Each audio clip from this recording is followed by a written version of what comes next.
आज की इस वीडियो में हम लोग देखने वाले हैं जो आपका एसएससी सीजीएल का एग्जाम होने वाला है 26 सितंबर तक। उसके लिए हाल ही के एग्जाम में टीसीएस के द्वारा जितने भी प्रश्न पूछे गए हैं उन सभी प्रश्नों को जो है इस वीडियो में डिस्कस करने वाले हैं। तो जिन भी कैंडिडेट्स का आगे आने वाले शिफ्टों में एसएससी सीजीएल का एग्जाम होने वाला है तो ये आपके लिए बहुत ही इंपॉर्टेंट वीडियो रहने वाला है। तो आप इस वीडियो को जो है लास्ट तक जरूर देखिएगा। और आपसे रिक्वेस्ट करता हूँ, अभी तक आपने मेरे चैनल को अगर सब्सक्राइब नहीं किया है तो एसएससी सीजीएल एग्जाम से रिलेटेड पल की अपडेट के लिए जो है चैनल को सब्सक्राइब जरूर कर दीजिएगा। और बगल में ही आपको एक बेल आइकन यानी घंटे का निशान भी दिख रहा होगा, तो आप उसे भी जो है जरूर प्रेस कर दीजिएगा। तो चलिए वीडियो को स्टार्ट करते हैं।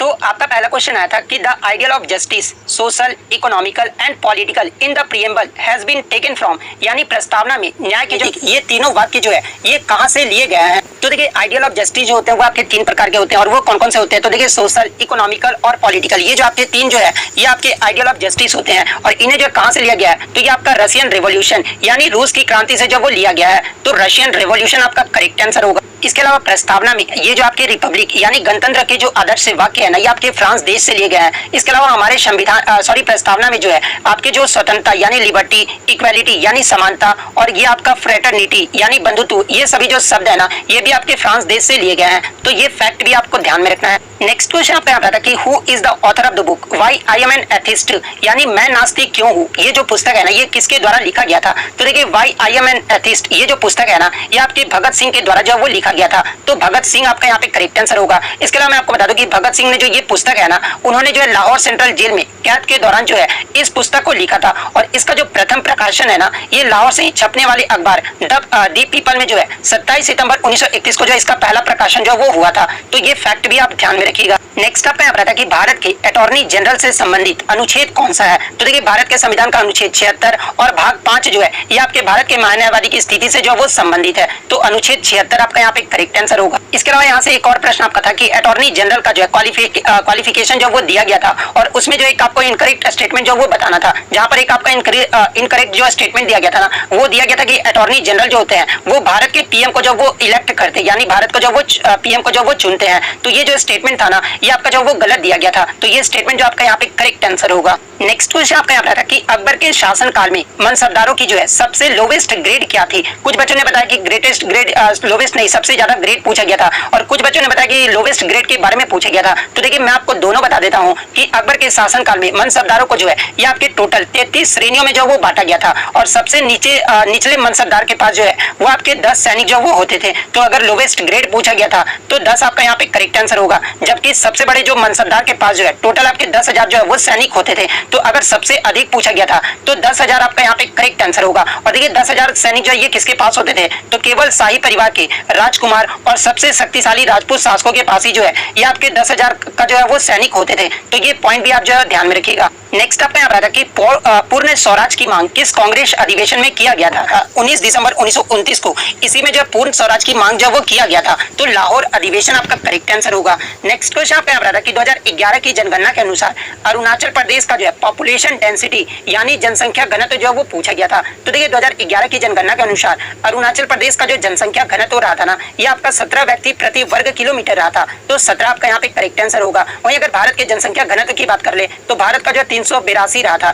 तो ये पॉइंट भी जो है आप ध्यान में रखिएगा। और सबसे अधिक जनसंख्या घनत्व वाला राज्य अगर पूछा जाए तो ये आपका बिहार रहा था। तो ये पॉइंट भी आप ध्यान में रखिएगा। नेक्स्ट आपका यहाँ पर आता कि कुचिपुड़ी जो है ये किस राज्य का शास्त्रीय नृत्य है। तो देखिए कुचिपुड़ी की बात कर ले तो ये जो आपका आंध्र प्रदेश राज्य का जो है एक शास्त्रीय नृत्य है। तो आंध्र प्रदेश आपका यहाँ पे करेक्ट आंसर होगा। इसके अलावा एग्जाम में यहाँ से प्रश्न बनता है कि कुचिपुड़ी की जो उत्पत्ति है ना ये आंध्र प्रदेश के किस जिले से हुआ था। तो देखिए कुचिपुड़ी की जो उत्पत्ति है ना ये आपके आंध्र प्रदेश के कृष्णा जिले के जो है कुचिपुड़ी गांव से हुआ था। तो ये पॉइंट भी आप ध्यान में रखिएगा। इसके अलावा एग्जाम में यहाँ से एक प्रश्न बनता है कि संगीत नाटक एकेडमी के अनुसार भारत में कितने शास्त्रीय नृत्य को जो वो दर्जा दिया गया है। तो देखिए जब भी क्वेश्चन में अगर संगीत नाटक एकेडमी रहे ना तो इनके अकॉर्डिंग जो है भारत में जो है टोटल 8 शास्त्रीय नृत्य को जो वो दर्जा दिया गया है। लेकिन अगर क्वेश्चन में रहे कि भारत के संस्कृति मंत्रालय के अनुसार कितने शास्त्रीय नृत्य को दर्जा दिया गया है तो देखिए अगर संस्कृति मंत्रालय क्वेश्चन में दिया रहे तो 9 शास्त्रीय नृत्यों को जो वो दर्जा दिया गया है। और संस्कृति मंत्रालय के अकॉर्डिंग 9 शास्त्रीय नृत्य कौन कौन से हैं? तो देखिए पहला तो आपका भरतनाट्यम है जो कि तमिलनाडु राज्य का शास्त्रीय नृत्य है। सेकंड आपका कथक जो कि आपका उत्तर प्रदेश राज्य का शास्त्रीय नृत्य है। थर्ड आपका कथकली जो कि केरल का शास्त्रीय नृत्य है। फोर्थ आपका कुचिपुड़ी जो कि आंध्र प्रदेश का शास्त्रीय नृत्य है। ओडिसी जो है उड़ीसा का शास्त्रीय नृत्य है। मणिपुरी जो है आपका मणिपुर का शास्त्रीय नृत्य है। मोहिनीअट्टम जो है आपका केरल का है। सत्रिया जो कि आपका असम का है। इसके अलावा छऊ भी जो है ये संस्कृति मंत्रालय के अकॉर्डिंग इसे जो है शास्त्रीय नृत्य का दर्जा जो है वो दिया गया है। नेक्स्ट आपका यहाँ पर आता है कि फूड कॉर्पोरेशन ऑफ इंडिया यानी भारतीय खाद्य निगम के जो है वर्तमान में आपके जो है चेयरमैन कौन है? तो देखिए फूड कॉर्पोरेशन ऑफ इंडिया के जो वर्तमान में चेयरमैन है ना ये अशोक कुमार मीना है। तो अशोक कुमार मीना आपका करेक्ट आंसर होगा। नेक्स्ट आपका यहाँ पर आता है कि बिशप जो टर्म है ना ये किस खेल से संबंधित है? तो देखिए बिशप टर्म की बात कर ले तो ये जो आपका चेस यानी शतरंज खेल से संबंधित है। तो शतरंज आपका यहाँ पे करेक्ट आंसर होगा। इसके अलावा शतरंज के अन्य शब्द की बात मैं कर लूँ तो देखिए bishop, capture, castling, checkmate, en passant, gambit, grand master, king, knight, प्यादा, क्वीन, रूक, गतिरोध, सिसिलियन रक्षा, ये सभी जो आपके शब्द है ना ये आपके शतरंज खेल के जो है वो शब्द हैं। नेक्स्ट आपका यहाँ पर है कि पीएम स्वनिधि योजना के अंतर्गत ऋण योजना को जो है ये कब तक बढ़ा दिया गया है? तो देखिए पीएम स्वनिधि योजना के अंतर्गत जो है ऋण योजना को ये आपका दिसंबर 2024 तक जो है वो बढ़ा दिया गया है। तो दिसंबर 2024 आपका यहाँ पे करेक्ट आंसर होगा। इसके अलावा अगर पीएम स्वनिधि योजना की बात कर ले तो इसे जो है किस मंत्रालय के द्वारा जो है वो शुरू किया गया है? तो ये आप ध्यान में रखिएगा MOHUA यानी ministry of housing and urban affairs के द्वारा जो है इसे शुरू किया गया है। और ये जो आपका पीएम स्वनिधि योजना ये जो है किसके लिए शुरू किया गया है? तो देखिए जो आपके छोटे दुकानदार या फिर फेरी वाले जो स्ट्रीट वेंडर्स होते हैं ना आप देखे होंगे कि जो आपके गुपचुप वगैरह रोड पे लगाते हैं उनके लिए जो है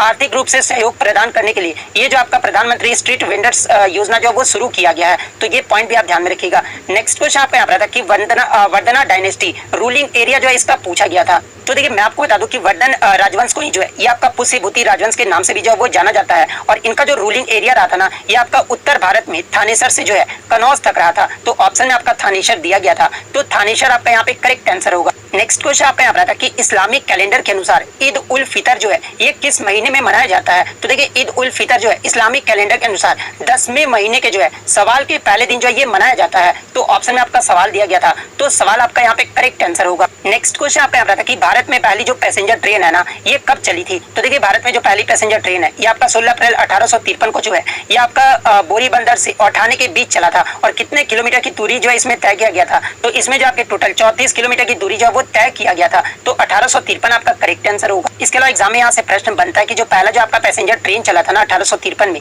इसमें जो है कितने लोकोमोटिव जो है वो सवार थे यानी संचालित किया गया था कितने लोकोमोटिव के द्वारा? तो इसमें जो आपके 3 लोकोमोटिव के द्वारा जो वो संचालित किया गया था। और ये तीनों का नाम जो आप वो देख सकते हैं। और इसमें आपके टोटल कितने लोग सवार थे? तो टोटल आपके 400 लोग जो है इसमें सवार थे। और इसमें यात्री लाइन का निर्माण और संचालन जो है ये किसके द्वारा जो वो किया गया था? तो देखिए यात्री लाइन का निर्माण और संचालन जो है ये आपके ग्रेट इंडियन पेनिनसुलर रेलवे के द्वारा जो है इसका किया गया था। और भारत में रेलवे की शुरुआत का जो श्रेय है ये किसको दिया जाता है? तो देखिए भारत में रेलवे की शुरुआत का जो श्रेय है ना ये आपके लॉर्ड डलहौजी को जो वो दिया जाता है। तो ये फैक्ट भी आप ध्यान में रखिएगा। नेक्स्ट क्वेश्चन आता कि वेदांतम सत्यनारायण शर्मा किस शास्त्रीय नृत्य शैली से संबंधित है? तो देखिए वेदांतम सत्यनारायण शर्मा जो है ये आपके कुचिपुड़ी नृत्य से संबंधित है। तो कुचिपुड़ी आपका करेक्ट आंसर होगा। इसके अलावा बात कर ले कुचिपुड़ी ये जो किस राज्य का एक शास्त्रीय नृत्य है? तो ये जो आपका आंध्र प्रदेश राज्य का जो है एक शास्त्रीय नृत्य है। इसके अलावा वेदांतम सत्यनारायण शर्मा की बात कर ले तो इन्हें जो 1961 में जो है संगीत नाटक अकादमी पुरस्कार से सम्मानित किया गया था। 1970 में भारत के चौथे नागरिक पुरस्कार पद्म श्री से जो है इन्हें सम्मानित किया गया था। इसके अलावा मध्य प्रदेश सरकार के द्वारा जो आपका कालिदास सम्मान दिया जाता है ना इन्हें कालिदास सम्मान से जो है 1988 में जो है वो सम्मानित किया गया था। तो ये पॉइंट भी आपको ध्यान में रखना है।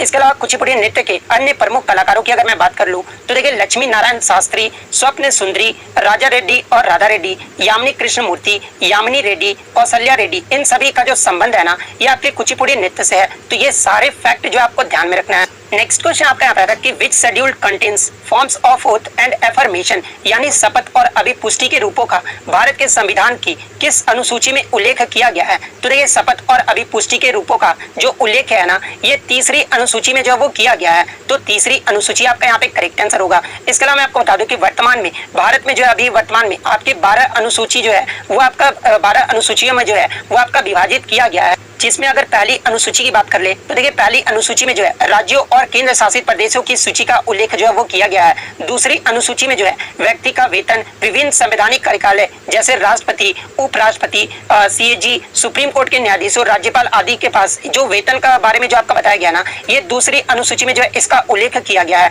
तीसरी अनुसूची तो मैंने आपको बता दिया है। राज्यसभा में सीटों का आवंटन, इसका जो उल्लेख है ना, ये आपके चौथी अनुसूची में किया गया है। समवर्ती सूचियों में शक्ति और जिम्मेदारियों के लिए विषय का जो विभाजन है ना, ये आपके 7वीं अनुसूची में जो वो किया गया है। भारत की आधिकारिक भाषाओं की जो सूची है, ये आपके 8वीं अनुसूची में इसका उल्लेख किया गया है। कुछ अधिनियमों और विनियमों का सत्यापन, ये जो आपका 9वीं अनुसूची में इसका उल्लेख किया गया है। दल बदल विरोधी कानून जो है, ये आपके 10वीं अनुसूची को जो है वो कहा जाता है। पंचायती राज के विभिन्न विषयों की सूची का जो उल्लेख है ना, ये आपके 11वीं अनुसूची में जो वो किया गया है। नगर पालिकाओं के लिए विभिन्न विषयों की सूची का जो उल्लेख है ना, ये आपके 12वीं सूची में जो वो किया गया है। तो ये सारे फैक्ट जो आपको ध्यान में रखना है। नेक्स्ट क्वेश्चन यहाँ पे आ रहा है, चिल्का झील किस राज्य में स्थित है? तो देखिए चिल्का झील की बात कर ले तो ये जो आपका उड़ीसा राज्य में स्थित है, तो उड़ीसा आपका यहाँ पे करेक्ट आंसर होगा। इसके अलावा मैं आपको बता दूं कि चिल्का जो है ये आपका एशिया का सबसे बड़ा और विश्व का जो है ये दूसरा सबसे बड़ा जो है ये आपका लैगून झील है। तो ये फैक्ट भी आपको ध्यान में रखना है। अगर पूछा जाए कि भारत का सबसे बड़ा अंतरदेशीय नमक झील यानी इनलैंड सॉल्ट वाटर लेक कौन सा है, तो देखिए भारत का जो सबसे बड़ा अंतरदेशीय नमक झील है ना, ये आपका सांबर झील है। और ये सांबर झील जो ये किस राज्य में स्थित है, तो ये आपका राजस्थान राज्य में स्थित है। तो ये पॉइंट भी आप ध्यान में रखिएगा। इसके अलावा प्राकृतिक खारे पानी की झील अगर पूछा जाए तो देखिए ये जो आपका लोनार झील है ना, जो कि आपका एक प्राकृतिक खारे पानी की झील है, और ये जो है किससे बना है, तो ये आपके क्षुद्र ग्रहों की टक्कर से जो ये बना है। और ये जो है कहां पर स्थित है, तो ये जो आपका महाराष्ट्र के बुल्ढाना जिले के लोनार क्षेत्र में स्थित है। इसके अलावा भारत के मीठे पानी की सबसे बड़ी झील अगर पूछा जाए तो ये आपका उलर झील है। और ये कहां पर स्थित है, तो ये आपका जम्मू और कश्मीर में बांदीपुरा जिले में स्थित है। तो ये पॉइंट भी आप ध्यान में रखिएगा। नेक्स्ट क्वेश्चन आपका यहाँ पर था कि who among the following is best known for his market regulation policy, यानी बाजार नियंत्रण नीति की जो शुरुआत है ना, ये किसके द्वारा जो है वो किया गया था। तो देखिए दिल्ली सल्तनत में बाजार नियंत्रण नीति की जो शुरुआत है ना, ये अलाउद्दीन खिलजी के द्वारा जो है वो किया गया था। तो अलाउद्दीन खिलजी आपका करेक्ट आंसर होगा। नेक्स्ट क्वेश्चन आपका यहाँ पर था कि दिल्ली और अमृतसर ये जो किस राजमार्ग को जो है आपस में जोड़ते हैं। तो देखिए ये जो आपका नेशनल हाईवे 1 है ना, यानी राष्ट्रीय राजमार्ग संख्या 1 जो है ना, ये दिल्ली और अमृतसर को जो है आपस में जोड़ता है। तो नेशनल हाईवे 1 जो आपका यहाँ पे करेक्ट आंसर होगा। इसके अलावा मैं आपको बता दूं कि NH1 को ही जो है आपके सेठ सासुरी मार्ग के नाम से भी जो है इसे जाना जाता है। तो ये पॉइंट भी आपको ध्यान में रखना है। इसके अलावा बात कर ले भारत का सबसे लंबा अगर राष्ट्रीय राजमार्ग के बारे में पूछा जाए तो देखिए भारत का जो सबसे लंबा राष्ट्रीय राजमार्ग है ना, ये आपका NH44 है, जिसे पहले किस नाम से जाना जाता था, तो पहले इसे जो है NH7 के नाम से जो वो जाना जाता था। और इसकी लंबाई की अगर बात कर ले तो देखिए NH44 की जो लंबाई है ना, ये आपके 3745 किलोमीटर है। और ये जो किसको किससे जोड़ता है, तो देखिए ये जो आपका उत्तर में श्रीनगर से जो है दक्षिण में कन्याकुमारी तक जो है ये आपका जाता है। तो ये पॉइंट भी आप ध्यान में रखिएगा। इसके अलावा एग्जाम में यहाँ से एक प्रश्न और बनता है कि NH44 जो है ये आपका कितने राज्य और लगभग कितने शहरों को जो वो जोड़ता है। तो देखिए NH44 की बात कर ले तो ये जो आपका टोटल 11 राज्य और लगभग 30 महत्वपूर्ण शहरों को जो वो आपस में जोड़ता है। तो ये पॉइंट भी आप ध्यान में रखिएगा।